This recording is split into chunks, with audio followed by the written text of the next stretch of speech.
ہے معاشرتی زندگی کا اسلام کا ایک حکم ہے، اور اس کی عظمت اہمیت یوں بتلائی کہ رسول کریم صلی اللہ علیہ وسلم سے فرمایا، آپ کہیے اپنی بیویوں سے اور اپنی بیٹیوں سے اور مسلمان عورتوں سے کہ اپنی چادریں ذرا نیچے کر لیا کریں، نیچے گرا لیا کریں، یعنی چہرے کا پردہ کر لیا کریں۔ کتنا اہتمام بتلایا ہے مسلمانوں کو کہ اللہ کے نبی صلی اللہ علیہ وسلم سے خطاب کیا گیا کہ آپ کہیے۔ یوں بھی کہہ دینا کافی تھا، آپ ایمان والوں سے کہہ دیں، یہ اللہ براہ راست خود بھی کہہ سکتے تھے، لیکن اللہ کہہ رہے اور رسول کریم صلی اللہ علیہ وسلم کو خطاب کہہ کے کہہ رہے تو اس کی اہمیت، اور پھر رشتے بھی گنائے، نسبتیں بھی گنائی۔ آپ اپنی بیویوں سے کہیے، جو عظمت آپ کی بیویوں کی ہے کون نہیں جانتا۔ آپ اپنی بیٹیوں سے کہیے، کیا شان ہے بیٹیوں کی رسول کریم صلی اللہ علیہ وسلم کی۔ پھر اسی پرائے میں فرمایا کہ اللہ کے ہاں ایک ایمان والی عورت کی کیا قدر و قیمت ہے، فرمایا ایمان والی عورتوں سے کہہ دیجیے۔ اس نسبت کے ساتھ یہ ذکر کر کے پھر حکم دیا کہ یدنین علیہن من جلابیبہن، کہ آپ ان سے کہہ دیجئے کہ سر سے نیچے کر لیا کریں اپنے اوپر تھوڑی سی اپنی چادریں، یہ چادریں ذرا نیچے کھسکا لیا کریں اور اپنے چہروں کو اس سے ڈھانپ لیا کریں۔ یہ اللہ کا حکم ہے، قرآن کی تلقین ہے، شریعت کا ایک اہم معاشرتی زندگی کا جسے کہیں کہ ہدایت ہے۔ آج کا مسلمان اس کا اہتمام کتنا کرتا ہے؟ اہتمام چھوڑیے، اس حکم کا احساس کتنا رہ گیا ہے۔ احساس چھوڑیے، اس کی فکر کتنی ہے، اس پر ندامت کتنی ہے کہ زندگی میں اب اس حکم میں کتنی کوتاہی ہو رہی ہے۔ گھر، باہر، بازار، اسپتال، اسکول، تقریبات، خوشی، غمی، کیسے کھلے قرآن کے اس حکم کے ساتھ زیادتی اور ناانصافی اور ظلم ہو رہا ہے، اور اللہ کے اس حکم کو کیسے پامال۔ اسکولوں کا حال دیکھیے، تعلیمی اداروں کا دیکھیے، ہسپتالوں کا حال دیکھیے، تقریبات کا حال دیکھیے، خوشیوں کی زندگی دیکھیے، جسے کہیں کہ ہر قسم کی تقریب کھلا اللہ کے حکم کی یہ نافرمانی، اور اس پر کوئی ندامت بھی نہیں، کوئی احساس بھی نہیں۔ یعنی یہ گناہ ایسا رچ بس گیا ہے کہ بہت سارے گناہوں سے توبہ ہوتی ہے، اس سے توبہ بھی نہیں ہوتی۔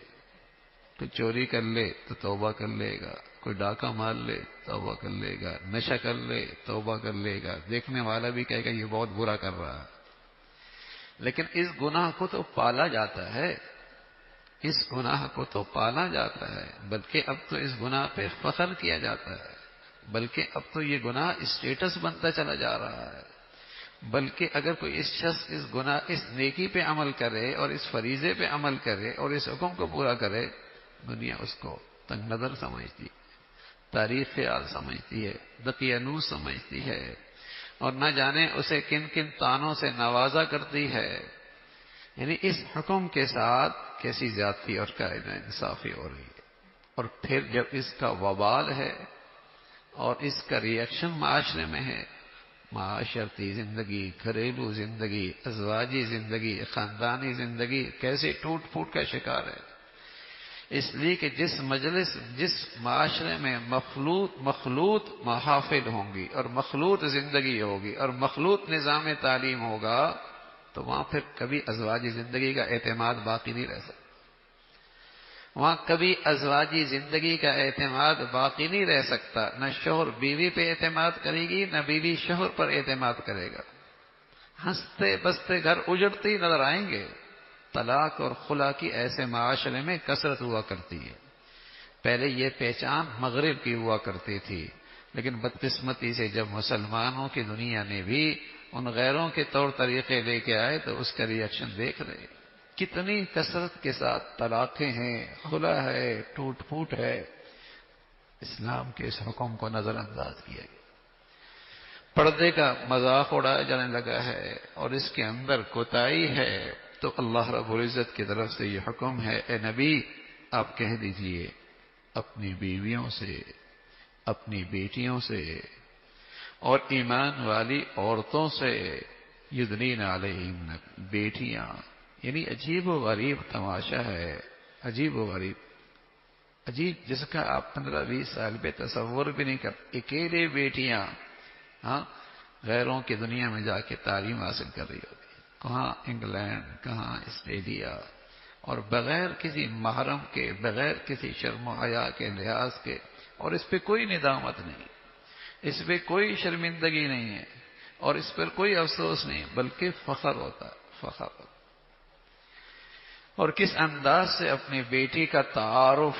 ہاں، اجنبی مردوں سے اور اس کے ساتھ مصافحہ اور اس کے ساتھ ملاقات اور اس کے ساتھ بیٹھنا اٹھنا،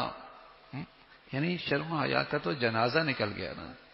یہ تو بیج ہی ایسا لگتا ہے مرتا چلا جا رہا ہے۔ اور رسول کریم صلی اللہ علیہ وسلم فرمایا کرتے تھے جہاں حیا نہیں ہے نا وہاں ایمان بھی نہیں ہے، جہاں حیا نہیں ہے وہاں ایمان بھی نہیں ہے۔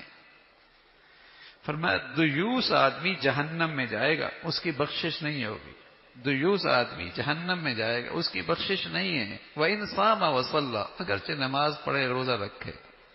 کیا ہے اسے پرواہ ہی نہیں ہے، کون کس سے مل رہا ہے، کس سے کس کے پاس جا رہا ہے، کس سے ملنے جا رہا ہے، کس کے پاس ملاقات ہو رہی ہے۔ وَإِنْ صَامَ وَصَلَّى، تو شرم و حیا مسلمان معاشرے کی زندگی ہے، اگر یہ نہ رہے تو مسلمان معاشرہ ٹوٹ پھوٹ کا شکار ہو جائے۔ ازواجی زندگی، خاندانی زندگی، باہمی اعتماد، یہ ساری روایتیں مسلمان معاشرے سے ختم ہو جائیں گی۔